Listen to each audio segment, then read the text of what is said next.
రంగాపురం అనే ఒక ఊరిలో అందరూ పొలాలు పండించుకుంటూ, వ్యవసాయం చేసుకుంటూ, ట్రాక్టర్లు దున్నుకుంటూ ఎంతో ఆనందంగా ఉంటారు. కానీ అదే ఊరిలో ఉన్న రంగయ్య అనే అతను ఇలా బాధపడుతూ అరే, అందరూ పొలాలు పండించుకుంటూ వ్యవసాయాలు చేసుకుంటూ ఎంతో హ్యాపీగా ఉన్నారు. నేనేంటి ఇలా ఉన్నా? అందరూ ఎంతో ఆనందంగా పంటలు పండించుకుంటున్నారు. కానీ నాకు పంటలు పండించడానికి పొలం కూడా లేదు ఓ రంగయ్య, నేను ఇందాక నుంచి గమనిస్తున్నా. నేను వస్తున్నా, నువ్వు అక్కడే ఉండు. నువ్వు ఎందుకు బాధపడుతున్నావు?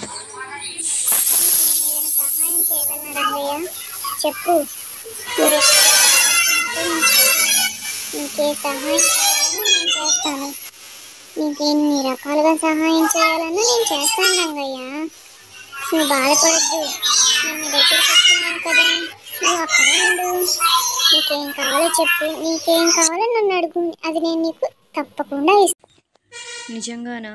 నిజంగానే చందమామ, నువ్వు నాకు నిజంగానే సహాయం చేస్తావా?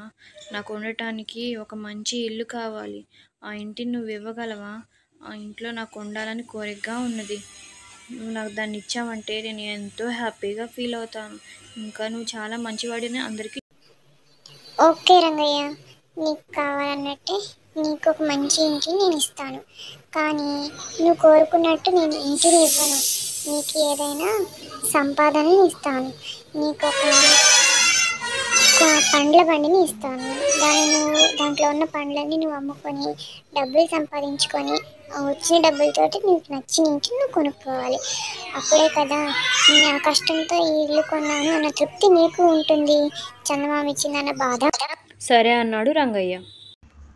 కూరగాయలమ్మాయ్, తినే పండ్లు కాయగూరలు అన్నీ ఉన్నాయమ్మా. రేటు తక్కువ, మంచి పండ్లమ్మా, వచ్చి తీసుకోండి అలాగ పెద్ద పెద్దగా కేకలు వేసుకుంటూ రంగయ్య ముందుకు వెళ్తూ ఉన్నాడు. వెళ్తూ ఉండగా చుట్టుపక్కల ఉన్నవాళ్ళు రంగయ్యను గమనిస్తూ అతని దగ్గర పండ్లు తీసుకోవడానికి బయలుదేరి వస్తున్నారు. ఈ పండ్ల రేటు ఎట్లాగా? ఆ బనానా రేట్ ఎంత? ఈ యాపిల్ రేట్ ఎంత అంటూ భూలక్ష్మి అడుగుతూ ఉంది. వెనుకున్న చిన్నమ్మాయి కూడా ఈ రేట్లు చాలా తక్కువగానే ఉన్నాయి, పర్వాలేదు కొనుక్కోవచ్చు, పండ్లు కూడా చాలా ఫ్రెష్గా ఉన్నాయని ఇద్దరు అనుకుంటూ ఉన్నారు. మీకు నచ్చిన పండ్లు తీసుకోండి అమ్మా, ఇవన్నీ చాలా ఫ్రెష్వి అన్నాడు రంగయ్య.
నాకు ఇల్లు అయితే ఉంది, కానీ అందులో అన్ని సామాన్లు లేవు. నాకు ఇప్పుడు ఏం చేయాలో తెలియట్లేదు. నువ్వు ఇచ్చిన పండ్లన్నీ అమ్మేస్తే ఈ ఇల్లు వచ్చింది. ఇప్పుడు ఏం చేస్తే ఇంట్లోకి సామాన్లు వస్తాయి అంటూ రంగయ్య చందమామతో చెప్తూ బాధపడుతూ ఉన్నాడు.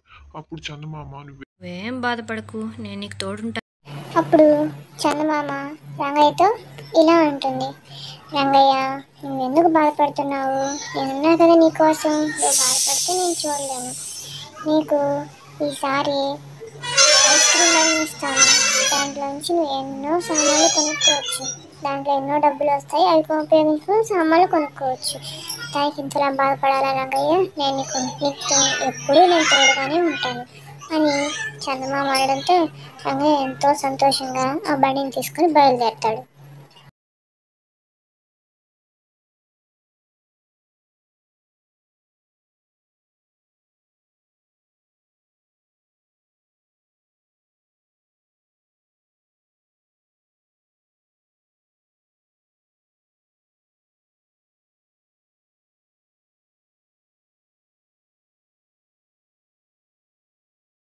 హే, ఐస్ క్రీమ్ వచ్చింది. ఐస్ క్రీమ్ వచ్చింది. ఇది ఐస్ క్రీమ్ లాగే ఉంది. అవునక్క, అది ఐస్ క్రీమే. హే, ఐస్ క్రీమ్ వచ్చింది. ఐస్ క్రీమ్ వచ్చింది. అక్క నేను కూడా డాన్స్ చేస్తే ఐస్ క్రీమ్ వచ్చింది. అక్క పద, మనం ఒక మంచి కోన్ ఐస్ క్రీమ్ కొనుక్కుందాం. త్వరగా పద, అతను వెళ్ళిపోతాడేమో అంటూ అతని దగ్గరికి వెళ్ళి ఐస్ క్రీమ్ తీసుకొని హ్యాపీగా ఫీల్ అయ్యారు పిల్లలు. ఆ పిల్లలు ఎంతో ఆనందంగా ఐస్ క్రీమ్ తిని ఆనందించారు. అలా రంగయ్య ఎన్నో ఐస్ క్రీంలు ఎంతోమందికి అమ్మేసి దాన్ని డబ్బు చేసుకొని ఇంట్లో సామాన్లు కొనడానికి తీసుకొని వెళ్తున్నాడు. అరే, చందమామే లేకపోతే నేను ఇంత డబ్బు ఎలా వస్తుంది? చందమామ చాలా మంచివాడు. పిల్లలు, చందమామ చాలా మంచివాడు కదా, మనం కూడా చందమామకి ఏమైనా చేద్దామా అంటూ రంగయ్య ఎంతో ఆనందంతో నాకు ఇల్లు ఉంది, ఇంట్లో సామాన్లు ఉన్నాయి అని ఎంతో ఆనందంగా అక్కడ కూర్చుంటే చందమామ కూడా రంగయ్య దగ్గరికి వచ్చి, రంగయ్య నువ్వు చాలా ఆనందంగా ఉన్నావు కదా, నేను చూస్తే నాకు కూడా చాలా ఆనందంగా ఉంది అని చెప్పాడు.